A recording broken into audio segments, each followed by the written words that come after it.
कि पहले और एकमात्र ईश्वर जो दुनिया के इस हिस्से में मौजूद थे वे थे रुद्र।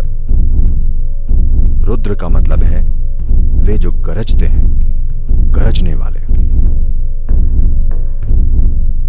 तो उन्हें रुद्र इसलिए कहा गया क्योंकि यही सृष्टि की शुरुआत है, क्योंकि ये एक गर्जन है।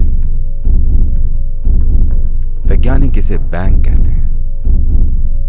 अब वैज्ञानिक बैंग के सिद्धांत को वापस ले रहे हैं। यह सृष्टि 84 घटनाओं से गुजर चुकी है।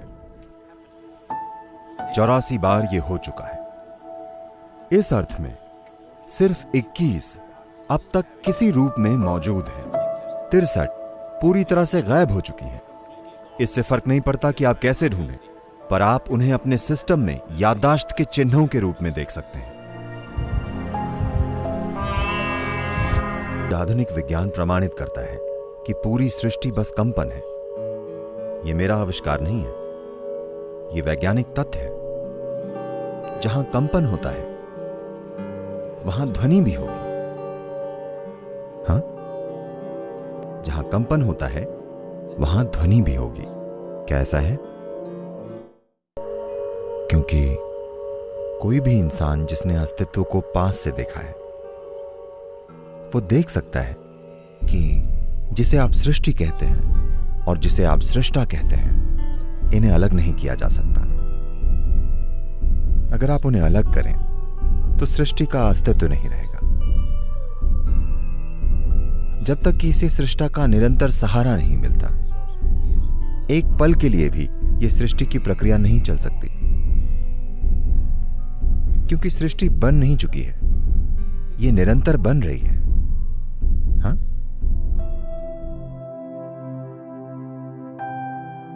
कि पहले और एकमात्र ईश्वर जो दुनिया के इस हिस्से में मौजूद थे वे थे रुद्र।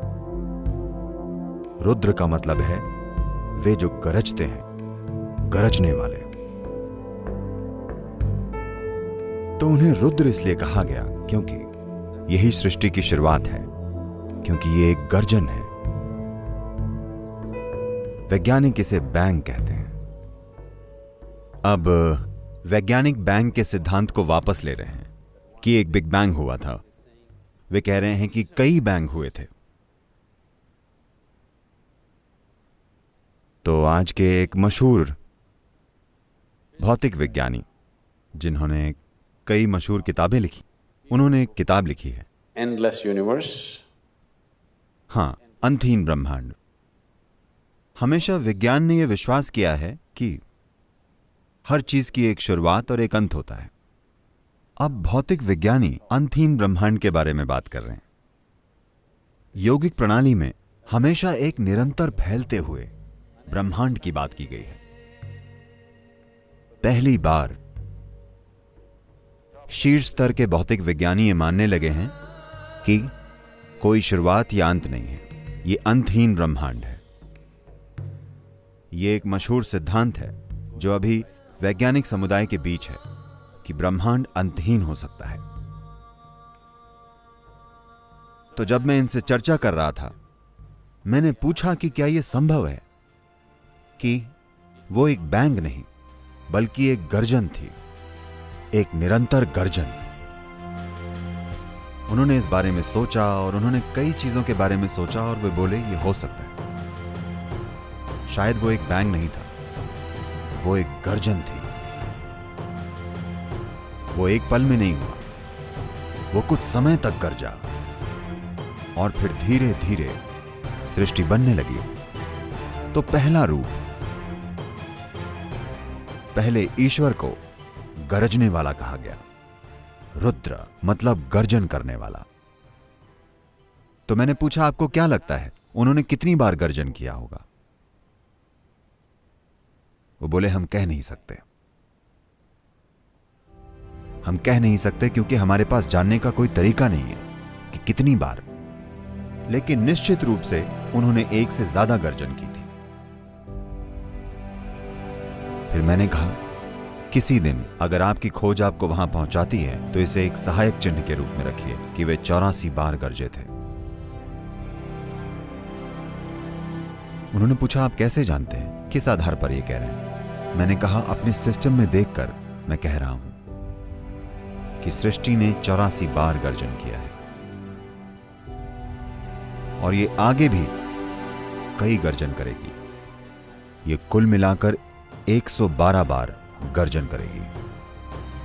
जब ये आखिरी बार गर्जन करेगी तब कोई शुरुआत और कोई अंत नहीं होगा। ये शाश्वत सृष्टि होगी। वो बहुत दूर है, पर मैंने उनसे कहा कि आप 84 को किसी तरह के सहायक स्तंभ के रूप में रखिए। आपके पास मशीन और गणित है। मैंने 1 और 1 कितना है ये भी नहीं सीखा। आपने ये सभी चीजें सीखी हैं, आप उन पर काम कीजिए। किसी दिन अगर आप एक संख्या तक पहुंचेंगे तो आप इस संख्या तक पहुंचेंगे, ये 84 होगा। ऐसा कैसे हो सकता है, उन्होंने पूछा। मैंने कहा, अगर आप आज एक पेड़ काटते हैं तो लोग उसके तने में मौजूद छल्लों या चक्रों को देखकर कहते हैं कि पिछले 1000 सालों में अकाल कब पड़ा था, ज्यादा बारिश कब हुई थी, आग कब लगी थी, सब कुछ है ना। अगर आप अपने सिस्टम में अपनी जागरूकता का इस्तेमाल करके प्रवेश करते हैं तो इस सृष्टि का पूरा इतिहास इसमें लिखा हुआ है। 84 बार ये सृष्टि गरज चुकी है। हम इस 84वें गर्जन में हैं। 84 गर्जनों के कारण जो हुआ है, हम वहां हैं। उन 84 सृष्टियों में से जो हुई है, 83 हो चुकी है, ये वाली हो रही है। इनमें से जैसे सृष्टि हो रही है निरंतर, विलीन होना भी निरंतर हो रहा है। तो विलीन होने की प्रक्रिया कुछ सृष्टियों के लिए शुरू हुई और ये विलीन होती गई। उनमें से सिर्फ 20 अब तक विलीन होने की प्रक्रिया में हैं। विलीन होने के अलग अलग स्तर हैं। बाकी की पूरी तरह से मिट चुकी हैं, सिवाय इसके कि आप अपनी जागरूकता में उन्हें देख सकते हैं, इस सृष्टि में देख सकते हैं, क्योंकि किसी रूप में इनमें उनका शेष भाग या अनुभव मौजूद है। उसी तरह जैसे आपके जीवन का अनुभव आपके हर काम में आपके साथ होता है, सृष्टि की प्रक्रिया भी हर सृष्टि का अनुभव अगली सृष्टि में अपने साथ लेती आई है, अगले में और उसके अगले में। हालांकि वे पूरी तरह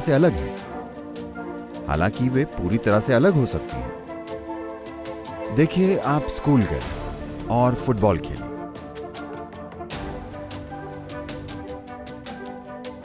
और ये 25 साल पहले हुआ था। अब अचानक से अब आप 45 साल के हैं और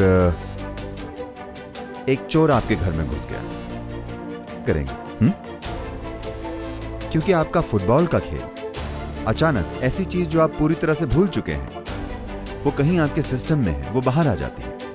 आप चोर को एक फुटबॉल की गेंद की तरह मारते हैं, न कि कराटे किक या कलरीपट्टू किक या किसी और तरह।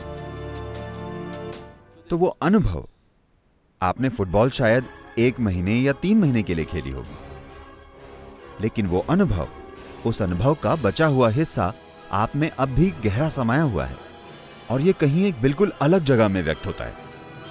इसी तरह आप हर समय विकसित हो रहे हैं। इसी को हम कर्म कहते हैं। तो ये व्यक्तिगत कर्म है जिसके बारे में हम बात कर रहे हैं, लेकिन एक ब्रह्मांडीय कर्म होता है। सृष्टि का अपना कर्म होता है, क्योंकि सृष्टि खुद एक कर्म है ना। सृष्टि का बनना क्या ये एक काम नहीं है? काम मतलब कर्म, ये कर्म है। उस कर्म का बचा हुआ हिस्सा हमेशा अगले स्तर की सृष्टि तक और फिर अगले स्तर तक पहुंचता है। इस तरह से कुल मिलाकर 84 सृष्टियां हुई हैं या 83 हुई हैं। ये 84वीं हो रही है। इनमें से पुरानी सृष्टियां पूरी तरह से विलीन हो चुकी हैं। उनका अस्तित्व बस अपनी सृष्टियों में मौजूद अनुभव की छाप के रूप में है, पर वे जीवित नहीं हैं। लेकिन इससे पहले की 20 सृष्टियां अब भी अलग अलग स्तर पर जीवित हैं। कुछ बहुत ही धुंधली हो गई हैं, कुछ प्रबल हैं, कुछ ज्यादा प्रबल हैं, कुछ लगभग असली हैं, जैसे ये है। ये लगभग ऐसी ही है, लेकिन ये विलीन होने की प्रक्रिया में है। वहां सृष्टि की प्रक्रिया सक्रिय रूप से नहीं हो रही है। विलीन होने का यही मतलब है। देखिए, फिलहाल आपके लिए मृत्यु का क्या मतलब है? जब आप बच्चे थे, जितनी नई कोशिकाएं आप पैदा कर रहे थे, मान लीजिए 1 साल में आप 100 अरब कोशिकाएं बना रहे थे। जब आप 35 के हो जाते हैं, यह थोड़ा कम हो जाता है। जब आप 45 के होते हैं, यह थोड़ा और कम होता है। 55 की उम्र में और कम होता है, 75 पर और भी कम। एक समय आता है जब आप जो पैदा करते हैं और जो मरता है उसकी संख्या नए से ज्यादा है।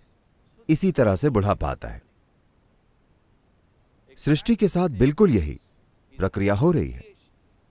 विलीन होना हर समय होता है, यहां भी विलीन होना हर समय होता है, लेकिन नई सृष्टि हो रही है तो यह पूरी ऊर्जा से चल रही है। यह नई सृष्टि धीमे पड़कर रुक गई, तो कुछ समय बाद, कुछ समय अंतराल के बाद यह बस कम होने लगी, सिर्फ विलीन होने लगी, और कुछ समय बाद सिर्फ याददाश्त की छाप है, जीवित छाप बिल्कुल नहीं है। तो इस अर्थ में सिर्फ 21 अब तक किसी रूप में मौजूद हैं। बाकी की बची हुई 63, जी हां 63 पूरी तरह से गायब हो चुकी हैं। ये आपको नहीं मिलेंगी, इससे फर्क नहीं पड़ता कि आप कैसे देखते हैं, लेकिन आप उन्हें अपने सिस्टम में याददाश्त के चिन्हों के रूप में देख सकते हैं, क्योंकि वो छाप, वो अनुभव अब भी यहां है। यह एक असली चीज है। बाकी सभी घटते क्रम के अनुसार सक्रिय है। इनमें 2 हैं, इस सृष्टि में 2 हैं। एक भौतिकता है जिसमें हर चीज की याददाश्त है। दूसरा है सृष्टि का स्रोत, जो भविष्य का आधार है। आप या तो अपने अतीत को अपना भविष्य बनने दे सकते हैं।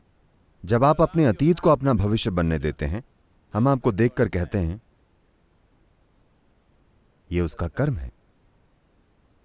जब हम कहते हैं वो उसका कर्म है, इसका मतलब है कि वो अपने अतीत को अपना भविष्य बनने दे रही है। उसमें कोई नई संभावना नहीं है। यही बात है जब हम किसी को देखकर कहते हैं कर्म। हम बस यही कह रहे हैं कि वे अपने अतीत को अपना भविष्य बनने दे रहे हैं। उनका वाकई कोई भविष्य नहीं है, वो खुद को दोहराएगा। जब आप कहते हैं मैं आध्यात्मिक मार्ग पर हूं, तो आप एक स्तर पर यह कह रहे हैं कि आप वाकई यह कह रहे हैं कि आप अपने अतीत को अपने भविष्य के रूप में दोहराने नहीं देना चाहते। आप अपने जीवन को चक्रीय नहीं बनाना चाहते। आप अपने जीवन को आगे ले जाना चाहते हैं। आप उसे चक्रीय नहीं बनाना चाहते। पिछला मंत्र जिसका अभी आप उच्चारण कर रहे थे वो है पुनरपि जननम पुनरपि मरणम। मतलब ये चक्र, मैं इसे किसी तरह तोड़ना चाहता हूं, क्योंकि जब आप किसी चक्र में आ जाते हैं, जब आप गोल घूमने लगते हैं, तो आप कहीं नहीं पहुंचने वाले। जब आप कहते हैं कि कोई गोल घूम रहा है, तो इसका क्या मतलब होता है? इसका मतलब बस यह होता है कि वो कहीं नहीं पहुंचेगा। तो जब हम कहते हैं ये उसका कर्म है, तो हमारा मतलब यही होता है कि वो कहीं नहीं पहुंचेगा, क्योंकि घूमते हुए उसे ऐसा लगता है कि ये नई यात्रा है, ये नई यात्रा है, क्योंकि उसकी याददाश्त बहुत छोटी है। हर किसी को भूलने की बीमारी है। मां के गर्भ से पहले क्या था या मां के गर्भ में क्या था उन्हें याद नहीं। वे भूल जाने की स्थिति में है। इसलिए गोल घूमना नया लगता है, हर बार घूमकर नया लगता है। ये गोल घूमते जानवरों की तरह है। सर्कस में जानवरों को घुमाते हैं, ये बस वैसा ही है। भारत में विशेष रूप से योगिक संस्कृति में यह उदाहरण शायद कहीं योग सूत्र में ही है। ये वाला उदाहरण, उनकी तुलना तेल की चक्की के बैल से की जाती है। तेल की चक्की पर वे बैलों के साथ ये करते हैं, वे उनकी आंखों पर कपड़ा बांध देते हैं, उनकी आंखों पर कुछ बांध देते हैं, या फिर सब कुछ बांधकर बस इतना छोड़ देते हैं। और ये एक तेल की चक्की है, पर बैल सोचता है वो कहीं जा रहा है। जैसे आप ट्रेडमिल पर चढ़ते हैं और ऐसा लगता है कि आप कहीं जा रहे हैं, पर आप कहीं नहीं जा रहे हैं। यही कर्म है। तो ये आयाम जिसे आप अभी देख रहे हैं वो 2 स्तरों पर है। एक हो चुका है, दूसरा हो रहा है। तो उनमें से 83 हो चुके हैं। अगर आप संख्याओं में बात करना चाहते हैं तो 83वां हो चुका है, पर अब भी हो रहा है। बचे हुए हिस्से के रूप में यह अब भी हो रहा है। आपका जन्म हो चुका है। क्या ये हो चुका है? जन्म हो गया है, पर अब भी हो रहा है ना? आपकी मृत्यु हो चुकी है, लेकिन अब भी हो रही है। आप समझे? आपकी मृत्यु तय है ना? यह पहले ही हो चुकी है। जिस पल आप पैदा हुए थे, आपकी मृत्यु हो गई थी। मृत्यु की ओर आपका पहला कदम हो गया था, पर अब भी हो रहा है। आप इसके पूरे होने का इंतजार कर रहे हैं, या आप इसे टालना चाहते हैं, लेकिन यह हो रहा है ना? और यह पहले ही हो चुका है। तो आप में एक और आयाम है जिसका जन्म नहीं हुआ है, न ही मृत्यु होगी। अगर आप उस आयाम को छुएं, सिर्फ तभी आप में भविष्य जैसी कोई चीज होगी, वरना आपके पास बस कर्म है। कर्म मतलब आप अपने अतीत को भविष्य के रूप में दोहरा रहे हैं। आप शायद रंग बदल रहे हों, आप शायद तरीके बदल रहे हों कि आप उसे कैसे करते हैं, पर फिर भी वही चीज है, कुछ भी अलग नहीं है। वही चीज जो गुफा में रहने वाला आदमी करता था, आप भी वही कर रहे हैं। तरीके और क्षमता शायद बदल गई हो, लेकिन चीज वही है। क्या ऐसा नहीं है? यह एक लंगर है। यह एक लंगर है। आपने लंगर फेंक दिया है और आप अपनी नाव को चलाने की कोशिश कर रहे हैं। ज्यादा से ज्यादा वो गोल घूम सकती है ना? तो हम लंगर खींचने की या लंगर की रस्सी काटने की कोशिश कर रहे हैं, ताकि अगली बार नाव चलाने पर वो दूर चली जाए। तो पूरी आध्यात्मिक साधना इसी पर आधारित है कि आप मुक्त होना चाहते हैं। मुक्त का मतलब यह नहीं है कि आपको भूलना होगा, लेकिन आपको उस याददाश्त से मुक्त होना होगा जो आपको चलाती है। और यह याददाश्त सिर्फ आपके मन में नहीं, आपके शरीर की हर कोशिका में याददाश्त है। वंश विज्ञान और अन्य चीजों से यह हमारे लिए बिल्कुल स्पष्ट है कि आप में अपने पूर्वजों की याददाश्त है, और आप आज भी उनकी तरह बर्ताव कर रहे हैं। आपकी नाक आज भी उनके जैसी है। आप देखिए, अगर आपने हाल ही में नाक की सर्जरी ना करवा ली हो, हाँ? There are many symbols. कई सारे प्रतीक हैं, या शरीर में कई पहलू हैं जो स्पष्ट रूप से ये कहते हैं कि इन 84 सृष्टियों की याददाश्त अब भी आपके शरीर में मौजूद है। ये सृष्टि के हर परमाणु में है। तो आप उसे साफ करना चाहते हैं। आप उस याददाश्त को साफ करना चाहते हैं, क्योंकि ये याददाश्त आपको बांधती है। ये याददाश्त आपको जुड़े होने की भावना देती है, पर साथ ही साथ आपको बांधती है, आपको जाने नहीं देती। तो जब आप साधना करते हैं तो आप सब कुछ काटने की कोशिश करते हैं, क्योंकि काटे बिना, अपना लंगर काटे बिना आप आगे नहीं जा सकेंगे। तो ये याददाश्त मुझे क्यों रोके रखती है? इसी याददाश्त ने आपके शरीर को और आप जो अभी हैं उसे एक रूप और समग्रता दी है। इसके बिना, इस याददाश्त के बिना यह शरीर नहीं बनाया जा सकता। एक कोशिका के जीव की याददाश्त आप में हुए बिना, उस सारी जानकारी के विकास की प्रक्रिया से गुजरकर आपका रूप लिए बिना, उस याददाश्त के बिना यह शरीर एक रूप लेकर टिक नहीं सकता। तो याददाश्त आपकी दुश्मन नहीं है। बात यह है कि आपको उसे संभालना नहीं आता। आप उसमें समा गए हैं, यही समस्या है। आप उसमें समा गए हैं। अब आप उससे बाहर आना चाहते हैं। आप याददाश्त का इस्तेमाल करना चाहते हैं, लेकिन आप ये नहीं चाहते कि वो आपका इस्तेमाल करे। यही आध्यात्मिक साधना है कि आप एक भविष्य चाहते हैं जो आपके अतीत से अलग हो।